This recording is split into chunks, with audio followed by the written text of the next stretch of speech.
पुढे आज महाराज आजच्या कार्यक्रमाचे प्रमुख आकर्षक तडफदार वक्ते आमचे मित्र परवानजी मेश्राम यांचं स्वागत अशोकजी भेगोडे करतील अशी मी त्यांना विनंती करतो. परवानजी मेश्राम यांचं शाल आणि पुष्पगुच्छ देऊन हार्दिक स्वागत करीत आहेत. आणि यानंतर काही हुकमाचे इतके आपण ठेवलेले आहेत, तर त्या हुकमाच्या इतक्यापैकी एक अत्यंत क्रांतिकारी आणि त्याला खरं वक्तृत्व म्हणतात अशा प्रकारचा एक हुकमाचा इतका आमचे मित्र परवानजी मेश्राम त्यांना मी राखून ठेवलेलो होतो. मी परवानजी मेश्राम यांना विनंती करतो की आपण आपल्या वक्तव्याला सुरुवात करावी आणि थोडक्या सूचना आली. ठीक आहे. किती मिनिटं? किती वेळ? 15 मिनिटं. महाकारुणिक तथागत गौतम बुद्ध, परम पूजनीय डॉक्टर बाबासाहेब आंबेडकर,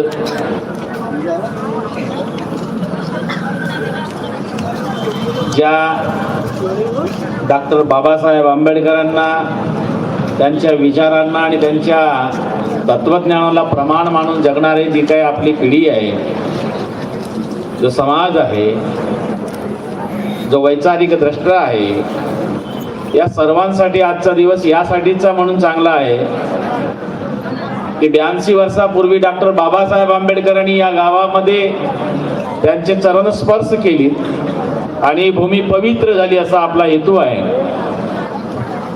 या 52व्या भीम मेळाव्याचे उद्घाटक आदरणीय बाबूजी, या कार्यक्रमाचे अध्यक्ष माझा सखा, माझा अत्यंत जवळचा मित्र, सन्मित्र, ज्येष्ठ बंधू, विविध रूपात ज्या ज्या माणसाला बघितलं जातं, ज्या ज्या माणसाला त्याला बघावं, त्या विविध रूपामध्ये खंबीरपणे सोबत असणारा सुनील भाऊ फुंडे, आदरणीय शशिकांत भोयर, आदरणीय प्राध्यापक खोब्रागडेजी, प्राध्यापक गेडामदादा, आदरणीय विचार मंच उपस्थित असणाऱ्या आणि आता अत्यंत सुरेख कित्येक वर्षापासून ज्यांनी संचलनाची अत्यंत न पेलवणारी जबाबदारी स्वीकारली अव्याहतपणे, ते आदरणीय आमचे एका भंडारा जिल्ह्याचे ज्यांना सांस्कृतिक चेहरा म्हणून ते अमृतजी बनसोड साहेब, त्यांच्या बाजूलाच शरणदादा रामटेके बसलेले आहेत. आदरणीय मोरेश्वर भाऊ, त्यांची टीम आणि बंधू आणि भगिनींनो, मला 15 मिनिटांमध्ये माझी भूमिका ठेवायची आहे.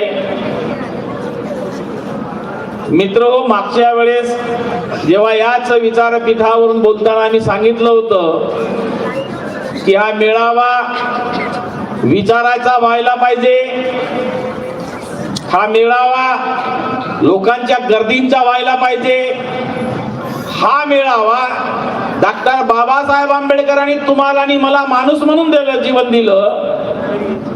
या देशामध्ये वर्ण व्यवस्थेच्या नंतर जे जातीय व्यवस्था आली, त्या जातीय व्यवस्थेच्या खालच्या अतिछूद्राच्या भागामध्ये मी राहणारा माणूस, म्हणजे मी स्वतःला माणूस म्हणतो, पण इथली राजकीय व्यवस्था मला ज्या माणूस म्हणून स्वीकारत नव्हती, अच्छा क्षुद्राती अतिक्षुद्र माणसाला ज्यांनी माणूस म्हणून दिलं, माणूसपण दिलं, अशा डॉक्टर बाबासाहेब आंबेडकरांच्या पदस्पर्शानं 52 वर्षापूर्वी बाबासाहेब आले म्हणून आपण इथे कार्यक्रम घ्यावा, तर ती परंपरा चालवायची.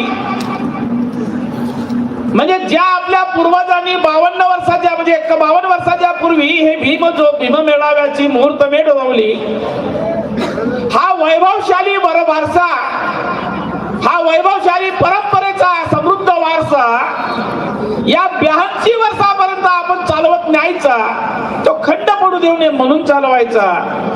या 82व्या असणाऱ्या भीम मेळाव्यामधून येणाऱ्या पुढच्या 82 वर्षाचा समृद्ध तुम्हाला एक जे आपण ज्याला रोडमॅप समाजासाठी द्यावा, हा कार्यक्रम आपण निश्चित कशासाठी करतो याचा रोडमॅप आपण जोपर्यंत आता निश्चित करत नाही तोपर्यंत अशा आपल्या कार्यक्रमांना आता अर्थ उरलेला नाही.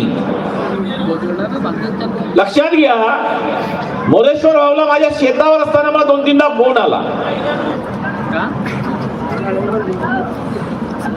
मोरेश्वर भाऊना म्हणालो की तू कलेक्टर साहेबाकडे जाऊन ये. भाऊ म्हणा तू जा. मी म्हटलं तू काय करता? मी माझ्या शेतावर आहे. भाऊ म्हणाले मी रॅलीत आहे. रॅलीमध्ये बनसोड साहेब तुम्ही आमचे तर बाप आहात ना, म्हणजे जन्म यायच्या आधीपासून तुम्ही आमचे बाप आहात. जेव्हा समाज आली तेव्हा तर तुम्ही हिरो होते समाजाचे. रॅलीमध्ये लोक किती होते मोरेश्वर भाऊ? किती होते? 3000.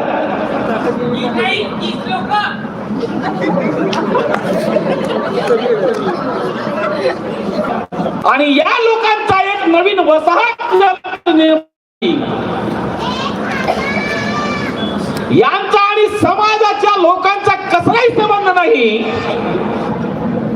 जसे मगाशी दादा आमचे दादा बोलले गेडाम साहेब, ग्रॅज्युएटच्या 11वी आणि 12वीच्या नंतरच्या विद्यार्थ्यांच्या बाबतीत तुम्ही बोललात. समाजामध्ये ही जी मुलं निर्माण झालेली आहेत यांनी 12वीच्या नंतर कोणत्या विषयाला जावं? या भंडाऱ्याच्या तालुक्यामध्ये जिल्ह्याच्या नंतर करू आपण भंडाऱ्यामध्ये काम करणाऱ्यांना विचारतो आहे की भंडारा तालुक्यामध्ये 10वी आणि 12वीच्या वर्गावाल्यांच्या वर्गामध्ये मुलं शिकलेली आहे, शिकत आहेत, त्यांचा वर्ग घेऊन त्यांनी त्यांच्या भविष्यामध्ये कोणत्या क्षेत्रामध्ये गेलं पाहिजे यासाठीचा म्हणून कधी आम्ही कधी वर्ग घेतला नाही घेतला. सर्वात अडचण अशी आहे जेवढी काही प्राध्यापक आणि मास्तर झाले असतील ना यांची प्राध्यापकीय जी विद्वत्ता आहे, जेवढे म्हणून काय आमच्या समाजामधले विद्वान आहेत, समाजाची बाजू ठेवत असताना, बाबासाहेबांचं तत्वज्ञान ठेवत असताना जे श्रेष्ठ मध्ये ठेवायला पाहिजे आहे. एखाद्या जे काही पक्ष असतील, जे काही एखादा ज्याला आपण तत्वज्ञानाचा विरोधी असेल त्या विचारधारेच्या विरोधामध्ये बाबासाहेब आंबेडकर जर तुम्हाला ठेवायचं असतं तर त्यांना त्रास होतं. एखादी राजकीय पक्ष जेव्हा आंबेडकरी तत्वज्ञानाला मारायला उठते, एखादा राजकीय पक्षाने आंबेडकरी तत्वज्ञानाला धुळीस मिळवण्याचे काम करतात, तेव्हा इथला असणारा हा बुद्धिवादी वर्ग कुठे जातोय? फक्त जे काय म्हणून 4-2 लोक असतील जे रस्त्यावर लढाई लढतात, रस्त्यावर उतरून स्वतःच्या घरादारात तुळशीपत्र ठेवणारी कार्यकर्ते, त्रैस्तपणे वागणारे ह्या राजकारणी लोकांनी आमच्या समाजामध्ये जे लोक राजकारणी आहेत अशाही कार्यकर्त्यांना संपवण्याचं कारस्थान चाललेलं आहे. आणि आंबेडकरवादी चळवळ आता शेवटच्या अस्ताच्या घटका मोजत आहे. याला कारणीभूत कोण आहे? कारण कोण आहे? आणि जोपर्यंत ह्या कारण मीमांसा विचारपीठावर होणार नाही, मग तो परमानंद असेल की परमानंदचा बाप असेल, साल्याना हरामखोरांना खोदून काढा, छाताड्यावर लाथ मारा आणि समाजाच्या बाहेर हद्दपार करत नाही, तोपर्यंत अशा कार्यक्रमाला अर्थ राहत नाही. लक्षात घ्या, काय अर्थ राहत नाही. बोलवावं लागतं या पोरांना. आम्हाला 82व्या वर्षामध्ये पालांदुरकर सरांना विनंती करावी लागते की आमच्या कार्यक्रमाला मुलं पाठवा. ही शोकांतिका आहे की 82वा आम्ही कार्यक्रम करतो आहे म्हणून आनंद घ्यायचा आहे, याचा विचार आपण केला पाहिजे. दुःख होतोच हे. अनेक कारवाया, अनेक आंदोलनामधून, अनेक पोलिसी कारवाया आम्ही अंगावर घेऊन जगलेली कार्यकर्ते आहोत. आणि म्हणून अशा विचारपीठावरून जेव्हा आम्हाला आंबेडकरवादी तत्वज्ञानाचा विचार प्रसार आणि प्रचार करावायचा असेल तर स्वतःला मात्र तुम्हाला न्यूट्रल राहावं लागेल. एखाद्या कोणत्याही राजकीय पक्षाचा पटीक म्हणून जर तुम्हाला राहायचं असेल तर तुम्हाला खुलं आहे, पण तुम्ही मात्र विहाराचं राजकारण करू नका. मी बाबूजींना मात्र मुंबईवरून तेव्हा सांगितलं होतं, बनसोड साहेब,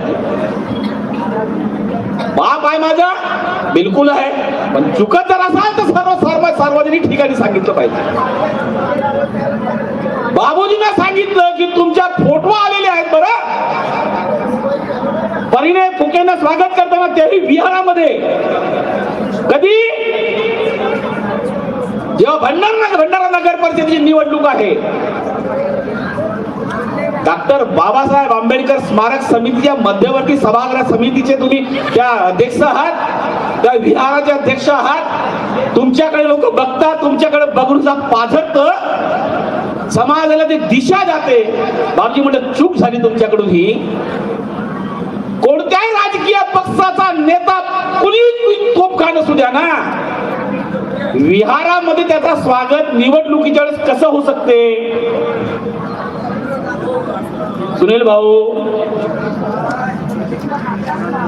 जे राजकारणात मला काय कोण राजकारणाच्या कोणत्या तळाचा मला नाही माहिती, परंतु तुम्ही सुनील भाऊ फुंडे जेव्हा राजकारणाच्या प्रचारासाठी जेव्हा येत असेल आणि तेव्हा जर तुम्ही कोणी विहारामध्ये जाऊन सत्कार करत असाल तर पहिला विरोध करणारा परमानंद मेश्राम असेल, एवढा प्रेम असू नये. त्याला माहिती आहे. प्रफुल्ल भाई पटेल यांनी मला निरोप पाठवल्यानंतर सुनील भाऊ फुंडे म्हणाला ज्या ठिकाणी परमानंद आहे ना तिथे जाऊ दे त्याला, तो येणार नाही. खरं आहे का भाऊ? सुनील भाऊ साक्षी आहे गोष्टीला. मीटिंग झाली, सर्वांच्या समोर झाली चर्चा की आमच्याकडे काँग्रेसची मताकडे एवढा समाज येत नव्हता. नाना पटोलेंच्या विरोधामध्ये नाना पटोलेंचा पुत्र जेव्हा झाला होता पिंपळगाव मध्ये, गेडाम सर आयुष्यामध्ये चारित्र्याने जरी माणसानं स्वतः राहिलं पाहिजे सार्वजनिक जीवनात. गोंदियामध्ये सभा झाली, मीटिंग झाली यांची, तेव्हा सेवक वाघाय म्हणाले की काय झालं तर म्हणे परमानंद मेश्रामने आंदोलन केलं तर म्हणे त्याला बोलवा. त्यावेळेस सुनील फुंडे म्हणाले होते परमानंद मेश्राम तुम्ही नाही, वरून ब्रह्मदेव जरी आला बोलावला की तुम्ही तुमच्याकडे या, तो येणार नाही. ज्या ठिकाणी त्याच ठिकाणी राहू द्या त्याला, तो तुमचा प्रचार करणार नाही. कोण म्हणतोय? सुनील भाऊ म्हणतोय. मित्र हो, त्याची आणि माझं, मी माझ्या आयुष्यात कधी रोज त्या राजकीय पक्षावाल्याच्या नेत्याला भाऊ म्हणत नव्हता सुनील फुंडेला सोडून. पण तरीही सुनील भाऊ फुंडेचा सत्कार निवडणुकीच्या वेळी जर समाज विहारामध्ये करत असेल तर मी त्याचा विरोधक राहील. त्याला कारण असं आहे की माझी जी ही मुलं आहेत यांच्या समोर मला आंबेडकरी तत्वज्ञानाचा कोणता आदर्श ठेवावा लागले. तर समाजामध्ये जी डोकली भावना आहे, ज्या पद्धतीच्या डोकलं चारित्र्य घेऊन लोक जगतायत, हा तुम्हाला बदलायचा जर असेल तर या अभिम मेळाव्याला अर्थ राहील. मोरेसर भाऊ, माझी विनंती राहील की येणाऱ्या भीम मेळाव्यासाठीचा जो काही तुम्ही कार्यक्रम करता, आता रात्री आम्ही उठलो की बघायचं गर्दी कशी तोबा गर्दी होईल. ठँग लागलं की लोक सोडून देतील घर. तोपर्यंत आपापल्या घरामध्ये पोत्र्या बांधून झोपलेली आहेत. नाही त्यांना बाबासाहेब आंबेडकर ऐकायचं आहे आमच्या तोंडातून. समाजाला बाबासाहेब आंबेडकर नेत्यांच्या समोर नाही ऐकायचं कारण काय आहे तर आम्ही स्वतःला विकून टाकलो हे समाजाला बघितलेलं आहे, म्हणून ही पाळी आलेली आहे. दुसऱ्याला दोष देत नाही आम्ही. मी विकलेलो आहे परमानंद मेश्राम. बाबासाहेब आंबेडकरांचं तत्वज्ञान बेंबीच्या दोट्यापासून बोंबलायचा, इथून कोरडा होईस्तोवर बोंबलायचा आणि मग मात्र इथल्या राजकीय पक्षाने जाऊन माती खायची, शेण खायचं निवडणुकीच्या वेळेस. समाज बघतो ना कसा तुझ्या भाषण ऐकेल लोक. आणि मग आम्हाला पारांदुरीचे ह्या लहान लहान मुलांना बोलवावं लागतं. जेवण बिवण झालं का मॅडम यांचं?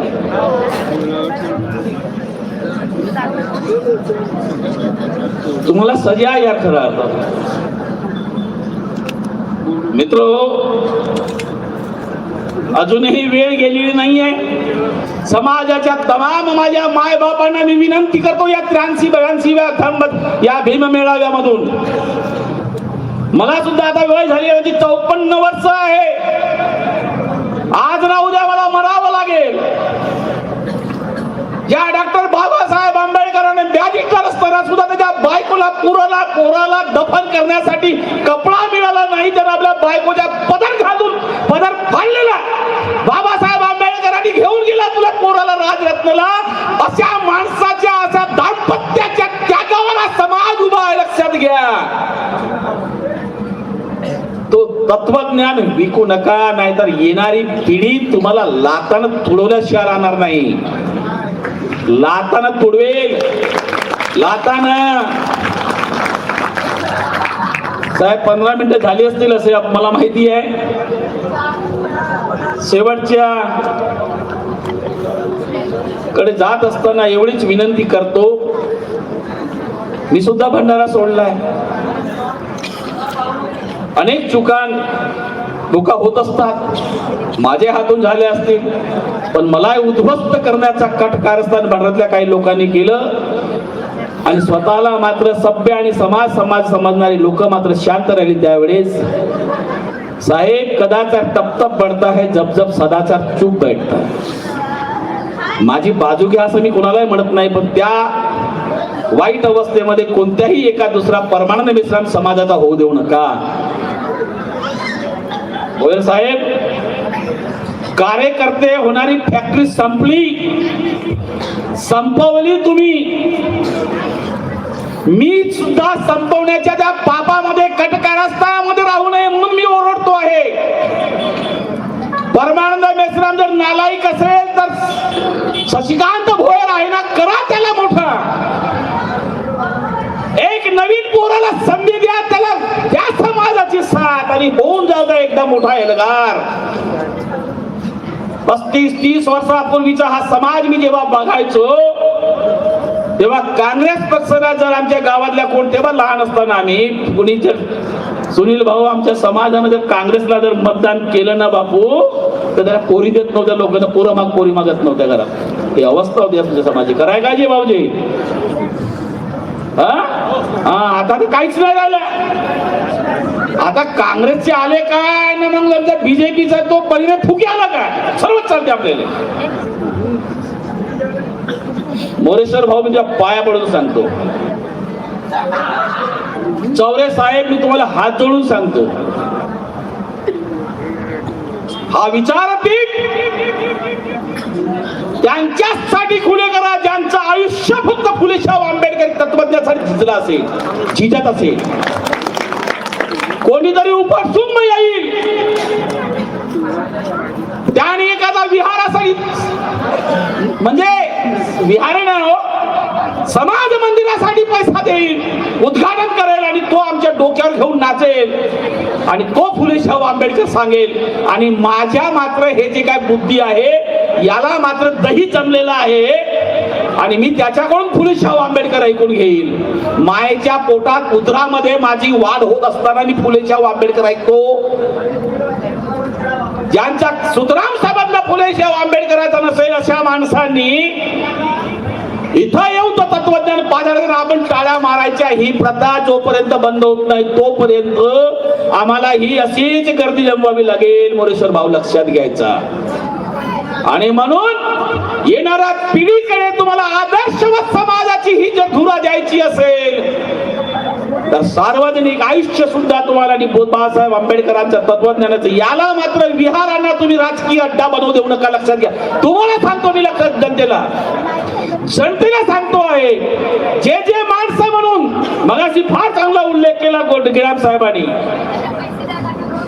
विहार यांनी बांधला 75 लाख रुपये घेऊन. मला माहिती आहे ते गाव घरभरी फिरले.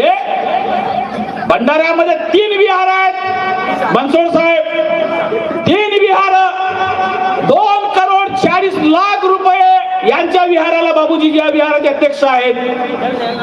किती? 2,40,00,000. चला 2,02,00,000, 38,00,000 आपण मायनस करू. 2,02,00,000 बहुत मोठी इमारत बनते सुनील भाऊ. काय साठी बनली? विहार बनला आहे, बुद्ध आहे, सर्व आहे. फक्त ई लायब्ररीच्या नावाखाली जगातली कोणतीही लायब्ररी असेल जे 30/60 मध्ये 2,02,00,000 खातात आणि आमची लोक शांतपणे झंड म्हणून उभे आहेत. राग येत नाही हा माझा गुन्हा आहे. एका कार्यक्रमामध्ये खोब्रागडे साहेबांनी गाणं म्हटलं होतं, मला राग येत नाही हा तो माझा गुन्हा आहे. अबे मी नपुंसकत्व स्वीकारलेलं आहे, मी नपुंसकत्व स्वीकारलेलं आहे, रागच मला येत नाही. जाऊ दे. बनसोड साहेबाकडला विहार 1.5 करोड, 2 करोड 2 करोडच्या विहाराला नील लायब्ररी आहे मित्र हो. आणि तुम्ही मी बाबासाहेब आंबेडकरांचं तत्वज्ञान पाझाडतो आणि हा राग आपल्याला डोक्यात येत नाही. काय राहिला मलाच आत्महत्या करायचं वाटते. मी जेव्हा म्हणालो अबे ज्या दगड तुम्हाला बांधले हे दगड आहेत एकनाथ शिंदेचं ना आमदाराचं, बाबूजीकडे म्हणालो बाबूजी हे थोडा पहिल्यांदा ओ या बाबासाहेबांच्या बुद्धाच्या या म्हणजे भाऊ नालंदा नावाची युनिव्हर्सिटी या जगामधली पहिली युनिव्हर्सिटी भारतामध्ये बुद्धाची आहे दादा, नालंदा युनिव्हर्सिटी. आणि आताची ही बुद्ध विहार आम्ही विहार म्हणून ठेवलं नाही. जगामध्ये सर्व मंदिराच्या समोर मस्जिदीच्या समोर ते मुसलमानाचं काय असते हा मस्जिद बेटा, मस्जिदच्या नंतर ते काहीतरी असतं पीर वगैरे जे काय असेल त्या प्रत्येकाच्या समोर भिकारी असते. मला एक विहार दाखवा ज्या विहाराच्या समोर कोणी भिकारी दिसते का? नाही. कारण बुद्ध हा भगवान नाही, बुद्ध हा माणूस आहे. मी फार विस्तारात जाणार नाही कारण जास्त वेळ लागेल. बरेच लोकांचं म्हणणं हा साला बंद कधी करते, खूप लोकांच्या मनात असं साला बंद कधी करते. पण बुद्धाचं या जगातला तत्वज्ञान, बुद्ध हे वास्तव आहे, बुद्ध हे सत्य आहे. बुद्धाच्या तत्वज्ञानासोबत जुडणाऱ्या विहारामध्ये 2-2 करोडची साली लाच खाल्ली जाते आणि आम्ही पांढरपेशी लोक तत्वज्ञान सांगतो आणि अशा भाडगाव माणसांना आपण काहीच बोलत नाही. राजीव समाजाला मला हा प्रश्न विचारायचा, तुमच्याकडून उत्तर अपेक्षित आहे. काय केलं पाहिजे या माणसाचं? नारेबाजी करताना खाली डोकं वर पाय जिथे मारायला पाहिजे हा केलं पाहिजे की नाही? आणि सर्वात अडचण अशी आहे मित्रो, समाजाच्या तमाम माझ्या माय बाप होय सर्वात जास्त का नेते किती असतील या शहापूर मध्ये? नेते किती? 25, 50, 60, 100 आणि लोक किती? 2000, 3000, 4000. 4-4, 5-5 हजार लोकांना हा 25 लोक साले एवढे बनवतात आणि ऐकून घेतो. हा दोस्त माझा आहे ना, हा स्वीकार का झाली पाहिजे? आणि या पवित्र या भूमीमधून हे जे पवित्र आणि उदात्त हेतू घेऊन जो भीम मेळाव्याचा कार्यक्रम आपण आयोजित करता, महाराजांनो सुधरत आता तरी महाराजांनो सुधरा. 56ला बाबासाहेबांनी बुद्ध दिला रे, तरीही तुमच्या घरामध्ये विद्युतचा तो टाकळघाट येड झाव्या तुमच्या घरामध्ये जर वास्तव्य राहत असेल तर मात्र तुम्हाला आता तुम्ही बुद्ध आहात की तुम्ही सारे भेडत राहिले त्याचा तुम्हाला आत्मचिंतन करायची ही गरज आहे, लक्षात घ्यायचा. आणि म्हणून बाबासाहेब आंबेडकरांची आणि बुद्धाची फोटो समोर लावल्यानं महाराच्या घरामध्ये जन्माला आला म्हणून तुम्ही बुद्ध झालात. या नालायक नीच वृत्तीने जर कोणी राहत असेल त्यांनी पहिल्यांदा ही सोडली पाहिजे आणि पहिल्यांदा तुम्ही आपली महारकी सोडली पाहिजे.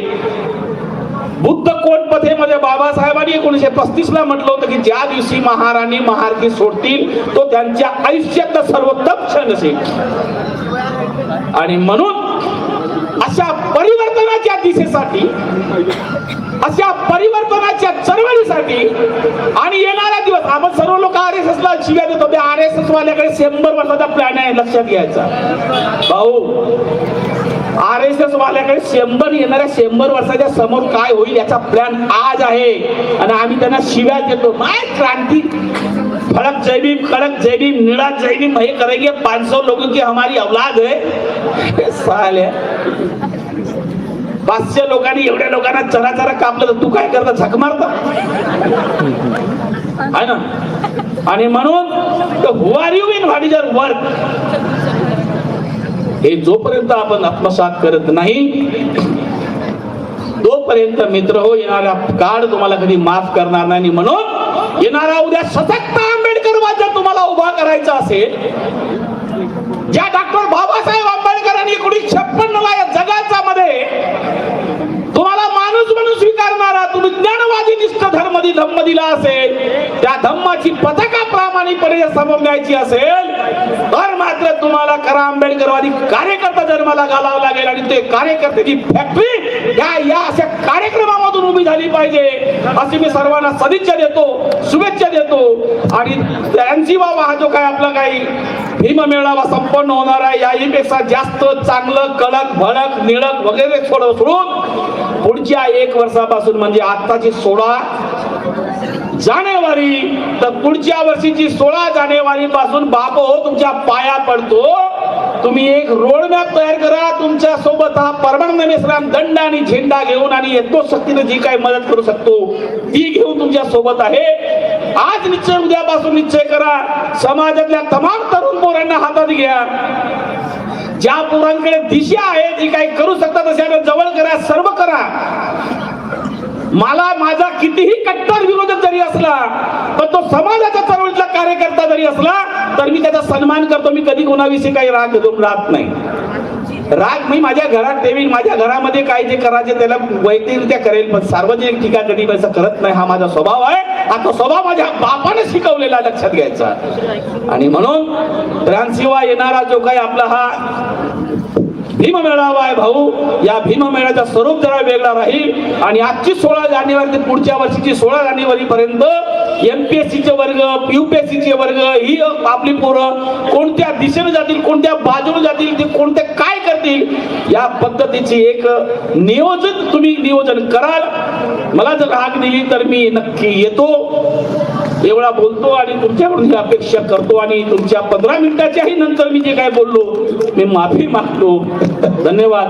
मी फक्त 15 मिनिटाच्या नंतर जास्त वेळ घेतली म्हणून माफी मागतो. पण माझ्या बोलण्यामधून कोणाला वाटत असेल की कोणाची मन दुखावली तर त्यांना वाटत असेल की यांनी माफी मागावी तर ते माझ्याने काही जन्मात होणार नाही. हा काय रे बेटा खरं की नाही. आणि पालांदूरकर जे हे आता तुमचं जे डिफेन्स अकॅडमी आहे तुम्हाला मी कडक मानाचा सॅल्यूट करतो, कडक मानाचा जय भीम करतो. तुम्ही आमची मागच्या वर्षी आणि या वर्षी लाज राखलात. धन्यवाद. जय भीम. चला धन्यवाद परमानंद. अत्यंत परखड तडफदार तितकंच निर्भीड आणि कोणाची मुलाहिजा न करता आपण इथे जे लोकांना प्रबोधन केलं त्याबद्दल धन्यवाद.